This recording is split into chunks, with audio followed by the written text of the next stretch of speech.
Bonjour à tous. Quand on investit en bourse, on peut se poser la question, est-ce qu'il vaut mieux là, une stratégie ETF ou une stratégie action? Mais il faut savoir qu'il y a des avantages et des inconvénients dans les deux méthodes. Le premier gros avantage que je vois aux ETF, c'est la diversification. Donc si je prends un indice large comme le MSCI World, et donc il investit dans plus de 1500 entreprises des pays développés.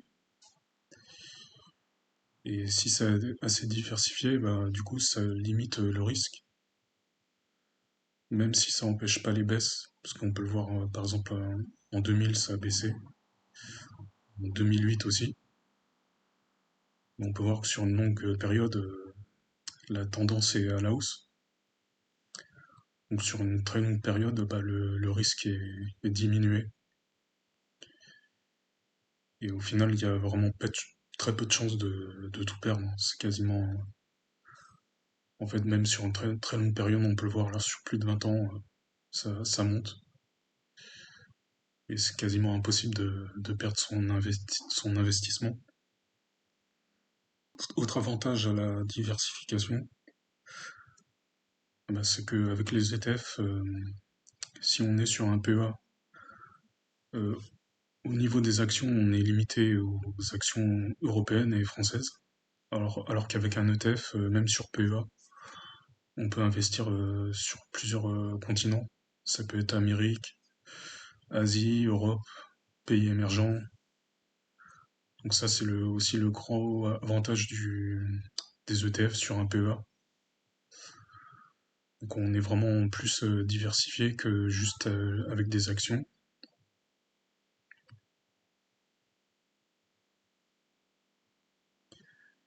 Deuxième gros avantage, c'est la simplicité aussi. Il n'y a pas besoin de faire une analyse financière des actions, regarder les bilans, les comptes de résultats. Il suffit de prendre un indice large et donc et après on peut acheter tous les mois sa part d'ETF et c'est tout. Donc c'est vraiment passif, il n'y a rien d'autre à faire, quoi. Donc ça c'est aussi un gros avantage des ETF comparé aux actions. C'est vraiment simple, c'est accessible à tout le monde. Et vu qu'en diversifiant, on limite le risque. Bah, donc il y a vraiment plus de chances aussi de gagner que si on choisit soi-même des actions.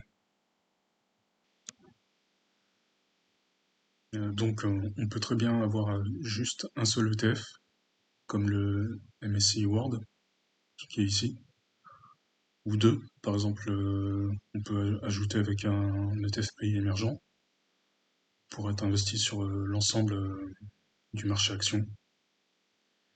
Et rien que ça suffit. L'inconvénient principal, d'après moi, avec les ETF, c'est qu'on ne peut pas faire mieux que les performances du marché.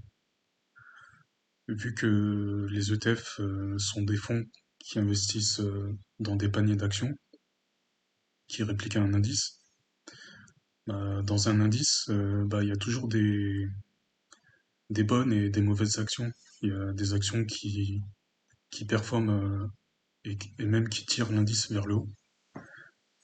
Donc on investit dans celles-là, mais on investit aussi dans les moins bonnes, celles qui ont peu de résultats ou qui stagnent. Donc c'est ça l'inconvénient principal des ETF. On peut pas battre le marché, alors que si on choisit les bonnes actions, là on peut faire mieux que le marché. Vu qu'en fait en général c'est souvent ces actions qui surperforment, qui tirent les indices vers le haut.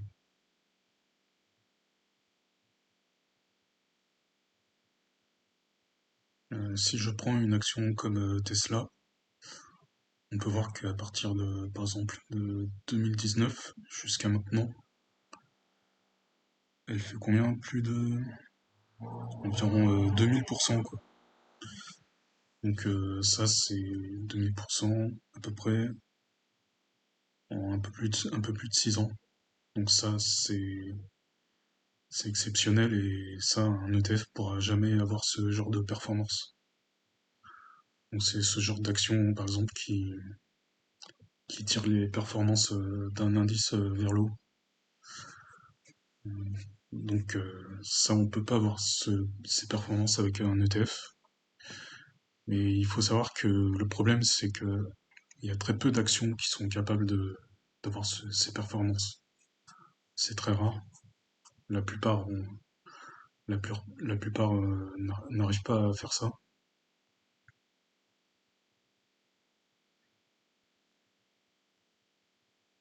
Autre avantage des actions, d'après moi, c'est qu'avec une action, bah, on a un titre de propriété.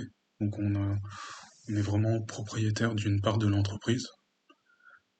Et ça peut être intéressant si on a vraiment des convictions sur une entreprise qui nous plaît et qu'on a vraiment envie de s'investir dedans. Pour ce qui est de l'inconvénient des actions, c'est qu'elles sont plus volatiles que des ETF et le risque est plus concentré.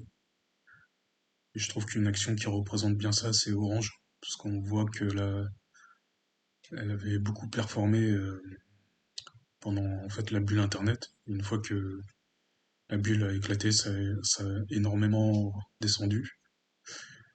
Donc là, depuis 2000, bah, en fait, elle a jamais retrouvé ses niveaux.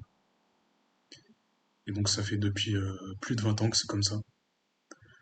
Donc quelqu'un qui a commencé à investir vers le haut en 2000, bah, en fait, il a perdu tout son investissement, pratiquement. Il a jamais retrouvé sa mise. Donc ça, c'est le gros inconvénient des actions, c'est que le risque est plus concentré. Et il faut pas se rater, sinon on peut le payer cher, quoi. Alors qu'avec un ETF, l'avantage c'est que vu qu'on a un ensemble d'actions, bah, même si une entreprise fait faillite, ça a pas de conséquences. Parce qu'elle peut sortir de l'indice et être remplacée par une autre. Donc ce risque-là n'existe pas avec des ETF. Et donc pour ma part, j'investis en majorité sur des ETF bah, pour les raisons que j'ai dit, la diversification pour diminuer le risque et la simplicité aussi parce que je suis pas encore à l'aise avec l'analyse des actions, l'analyse des résultats financiers des entreprises. Mais ça m'empêche pas d'avoir aussi des actions pour certaines où j'ai des convictions que je trouve intéressant d'en avoir. Donc voilà, bah, je voulais faire une petite vidéo pour montrer les avantages et les inconvénients bah, des deux méthodes. Et je vous dis bah, à bientôt pour une nouvelle vidéo.